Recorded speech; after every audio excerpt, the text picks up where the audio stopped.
What in the 20s is going in the on? 20s? Think about The 20s, baby. Plenty. What in the 20s is going on? 20s, baby. This is the 20s. Welcome back to the podcast. I'm your host, Zamam Kize, and this is What's in the 20s, a podcast where you listen to me grow through it, baby.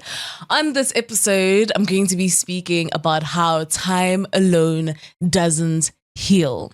But before I get into that, I am so excited, guys. There's something I'm just looking forward to. I think this is something that we get to all kind of get excited about, if I'm being honest. But basically, in collaboration with Spotify, I'm going to be hosting my first live podcast show on the 25th of October. And I think this is so crazy to me because it was, a year ago where I started just recording in the studio and sharing myself in video form and all the rest. And now that it's going to be a live kind of situation, I think I'm both my heart is racing because I've been very open with you guys about how shy I am.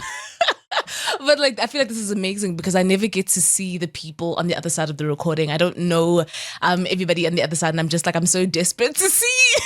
I'm so desperate to make eye contact with you, to be in the same space and the same energy. We're preparing something really cool and amazing, and I am so excited. I would love to have you there. It'll be the biggest many dreams coming true, to be quite honest. Things that I never thought could happen for me, things I never thought would be just a reality. It's actually so insane, and I really want to share this with you. I really want to enjoy this moment with you. I feel it just makes it more fulfilling, honestly.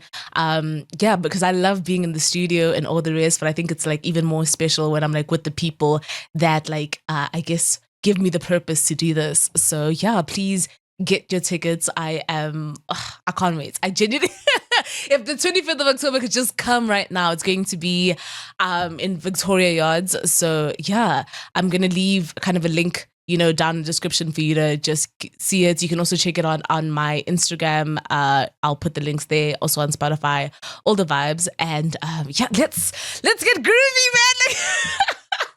Let's just get into it. But today I'm going to speak about how time alone doesn't heal.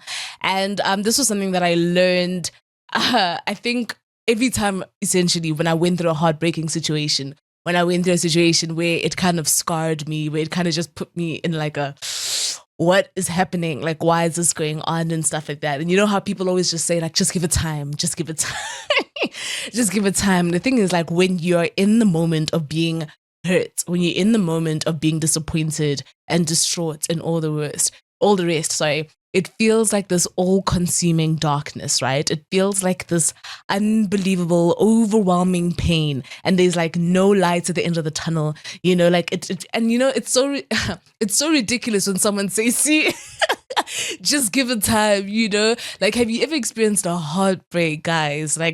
You could literally be going through a heartbreak. Some people say 3 months, in 3 months you'll be fine, whatever. I've experienced a heartbreak that expanded over years. And I'm sure we all have, where you're still just what was that? It still hits you and you're just yo, every time you think about it. And I think that's the thing. It's sometimes you'll be thinking about the memory, but even further, you'll be reliving that event that happened, right? You're reliving that experience of that trauma, of that heartache, of that disappointment, of that frustration, of that anger. It takes you to a place where your body starts sending signals, right, to your brain that you're in that situation all over again. And then you can just feel yourself getting heated. Have you ever felt that? When you're just talking to a friend, and it could be months later or years later, talking to a friend about experience that happened, right? And all of a sudden you can feel yourself getting hot all over again. Or you feel yourself getting emotional or whatever, because it's all coming back to you, and it feels all those emotions, it rushes and floods over you. And it's confusing because, when you're told just give it time, you think that because time has passed, you must be over it. You must be healed or whatever it is. But that's really not even the case. And I think that when we're so caught up in feeling these things, we end up storing that emotion, right? We end up storing that feeling. Like I said, storing that event in us, that memory, that like when we speak about it, it's not even that we're speaking about it in past tense. It's like we're speaking about it as if it happened to us like a minute ago, like this is live events. And yeah, it's crazy because no matter how much time can pass, it's just, you're still there. You're still there in that grief. You're still there in that loss. You're still there in that betrayal and all the rest. And I think it's because you also can't grapple with what happened. You can't grapple or accept or make peace with what that was. And so it doesn't even matter how many days, weeks, months, years go by. It's like you're still stuck. You're still stuck in that feeling, And I think that when we think about time and what it offers, we should understand that time offers us an opportunity to process, not necessarily, it doesn't necessarily give you healing, but it gives you an opportunity to process what happened, you're able to think through what was this event? What are the things that led to it? What is the role that I played or whatever? You're like processing the fact that this is an experience that happened to you, And I think it's really that, like your mind just kind of piecing together different puzzle pieces to the whole thing. Like that's what time does. It offers you an opportunity to learn also, through piecing everything and kind of just processing it all. You're able to just kind of look at things in hindsight, You're able to connect the dots backwards, and see like, yeah, how we ended up at this point, how we can be different or whatever it is. What were the mistakes you made that led to this point? Like it gives you those opportunities and all the rest. I think time also gives you the opportunity to accept what happened because of the fact that like time was moving past or whatever, and you're processing and you're learning and stuff like that. You're able to arrive at a place where you recognize that like, I guess this is what, I guess this is the reality that I'm sitting with, and it's not easy, it's not easy to get to that point of acceptance, right? Because time doesn't do that for you. It just offers you the opportunity to do that for yourself. If that makes sense, to arrive at that place. And I think acceptance is so hard because it feels so final. Like I feel like once you accept something, you recognize that you have to let it go. Once you accept something, you recognize that you now have to just be at peace with it, if that makes sense. Because I think when we don't accept something, it allows us to stay in our pain longer. It gives us permission to be angry longer. It gives us permission to be upset at the world or whatever it is longer when we choose not to accept the events of what's going on, because we're still now trying to find someone to blame. We're still trying to make someone the monster. We're still trying to make excuses for why our lives haven't progressed. And that's why we take so long to arrive at acceptance, because acceptance feels like defeat. Acceptance feels like I'm just allowing the situation to have happened to me. It feels like it's honestly frustrating to accept that someone has done something to you that you didn't like, because it's like, why did they think that they could do that? Why did I let them believe that they had the space to do that and all of that? We blame ourselves. It's a cycle, honestly. And I think acceptance is it's so brutal because acceptance is so brutal because now it forces us to come to terms with everything. It forces us to now do the work of like moving forward and stuff. And we don't want to, because we want someone else to take accountability. We want someone else to be responsible for everything that's going on. So it's just like, why is it left on me? Why is it on me and all the rest? I think time offers you the opportunity for change, right? Because when enough time passes, you recognize that where you are is uncomfortable, and you can change in yourself, you can change in the environment, you can change whatever it is, but time allows you that season, or that period of transformation, right? And growth, if that makes sense. Like, yeah, I think you can't grow immediately and stuff, but through all the learning and all of that kind of stuff, like time offers all of these things and perspective and stuff for you. But what time doesn't do, time doesn't do the work for you, you know? So just because I'm saying that like it offers you the opportunity to grow, it isn't going to make you grow. You know, it isn't going to kuza you to be like, hey, it's time to grow, Zama. Like it's time to heal. It's time to this. Like time doesn't do that. You do that. Time isn't going to be the person that's holding you accountable or checking in on you, you know, giving you reminders and notifications that, by the way, it's time for you to forgive. It's time for you to this. That's the thing. Time doesn't forgive. You forgive. Just because a lot of time has passed, it doesn't mean that you have forgiven the person, doesn't mean you've forgiven the situation, the environment, and all the rest. You have to do that work, you know, to say to yourself, I've accepted what's going on and now I need to forgive everything that's happened. You know, I need to forgive the person and stuff. And it feels so ridiculous, guys. It feels so ridiculous because it, like I said, it doesn't matter how many weeks and stuff have passed. If you haven't done the work, you know, you don't arrive at that place of healing and peace and satisfaction and contentment and fulfillment and stuff like that.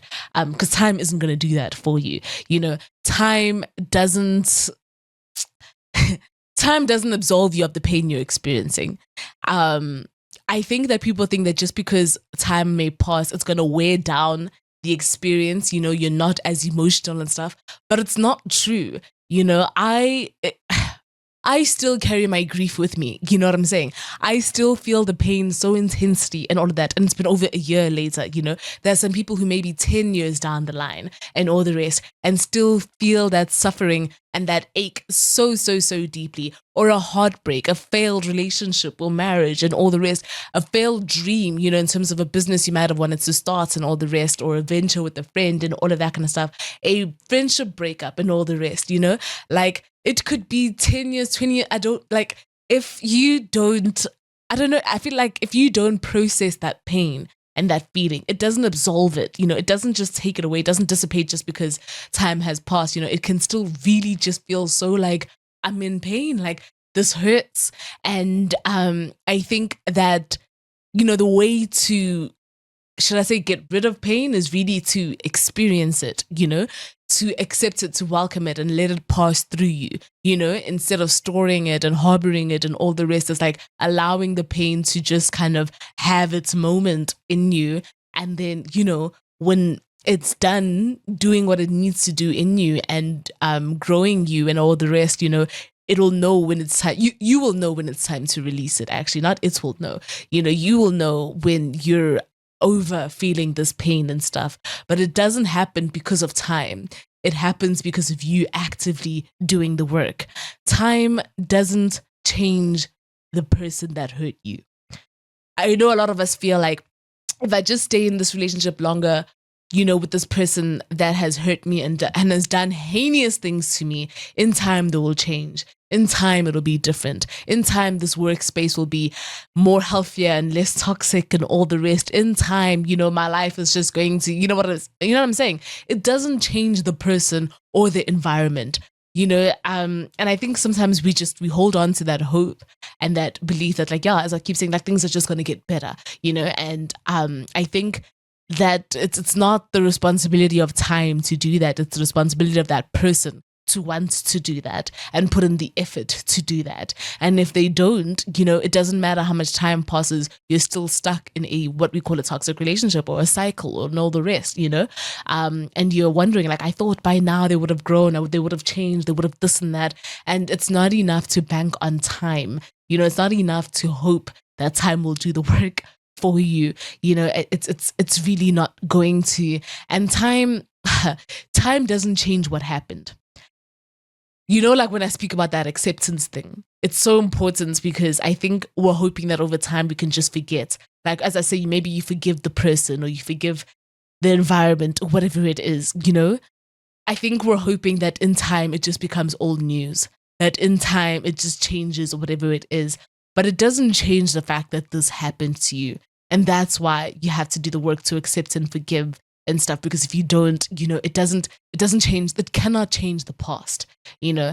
And time is really just like what, it's movement in space, right, and stuff, and it's keeping on going, but like it cannot move backwards, And I think sometimes we try to rewrite our history, we try to rewrite our past, we try to change it and whatever it is, and just let's do a redo and stuff like that. But there is no redo at it. It's just, it happened, it's done. You're feeling what you're feeling. Your feelings are valid. You're allowed to experience what you're feeling, and you are now the one that has to decide what to do moving forward. And I think how you heal, healing requires a lot of love. It takes love to forgive, love for yourself, love for the other, love for the situation, love for who you're becoming. It takes love. You have to open your heart up again. Because that's the thing, when you're heartbroken, your heart feels so small. It feels so hard and so like fragile and dainty, and you don't want to give it up. You don't want to open it up to anybody else or anything else, whatever it is. But it takes love to heal all the wounds in you that are just taking at your life, really. It's stealing experiences from your life and moments from your life and joy from your life. And yeah, you need love to kind of just welcome that peace in you. I think that it takes a support system to heal. There was a period where when I'm going through something, I always felt like it was more important for me to isolate, to withdraw from people and stuff, because I didn't want to make my problems somebody else's problems. So I would just kind of keep to myself and just tell myself, you just got to get through it. You just got to get through it. And the problem with that is it is incredibly lonely, and it's really difficult carrying the burden of suffering by yourself. And I learned that the more I was able to open up and share with people and talk to my support system and friends and stuff like that, the weights didn't feel as heavy. I got to share the load, essentially. And I think that's really what building a support system is like people who are willing and happy to be strong when you don't feel like being strong, to fill in the gaps where you are feeling just short of, and all the rest, to pour words of encouragement into you, to say words of affirmation, to just remind you of who you are and motivate you to being the best you can be. And so I think the best thing that's ever happened to me is having a group of people around me who really love me and support me and are there for me, and are reliable and all the rest. It's so important to have people around you that you can talk to, that you can share things with. And I think that is a huge part of how you heal, right? Is recognizing that one situation or that one person that hurt you is such a small blip or a small fraction of this big life you get to live. And I think that when we're so consumed by our pain, it feels like everything. But when you look at all the love and everything else that's around you, you recognize that there's more to your life.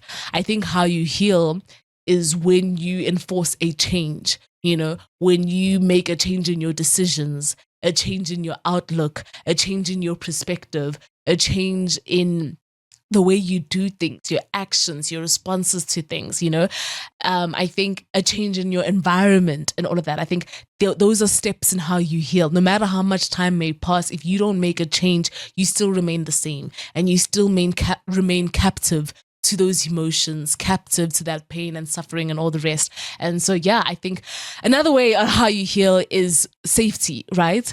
Having creating safety within yourself. So like, as I mentioned earlier, change in environment and all the rest. I think that when you're so used to being consumed by toxic spaces and stuff like that, you just don't feel safe all the time, right? You feel uneasy, you feel on edge, you feel like you're constantly like freaking out and stuff like that. But when you create an environment of safety with the people who surround you, the relationships you occupy, the environments you stay in and all of that kind of stuff, I think it gives you the room. Like a hospital has to be safe, right? For the people in there to heal, for the body to heal and receive everything that's going on and stuff. You need to feel like you're allowed to bring your walls down, your guard down, so you can feel and experience your emotions and stuff. If you don't feel like you're in a safe environment to do that, you will not heal, you will not get to that point of arrival. I think that healing requires release. You need to be able to say, I'm ready to let go of everything I'm carrying. I'm ready to let go of this suffering. I'm ready to let go of this pain. I'm ready to let go of this anger, and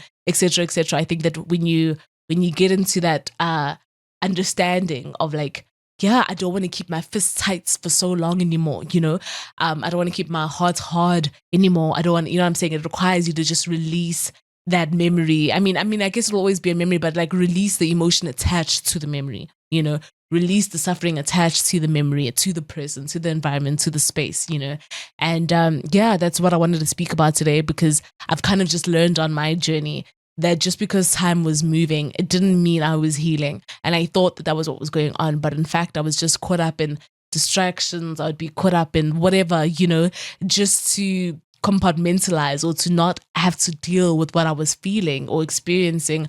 And then all of a sudden I'm triggered and I feel I feel like I'm sent right back to the moment when the pain occurred, And so I'm learning to do the work. I'm learning to build the systems, that help me do the work and all the stuff. And I hope that this resonates with you. If you feel like there's things you're still needing to let go of and heal from and whatever, don't count on time, or don't just count on time to do that for you.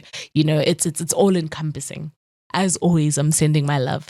Goodbye. What in the 20s is going on? In the 20s, yes. the 20s, baby. Plenty. What in the 20s is going on? I am here for my 20s, baby. This is the 20s.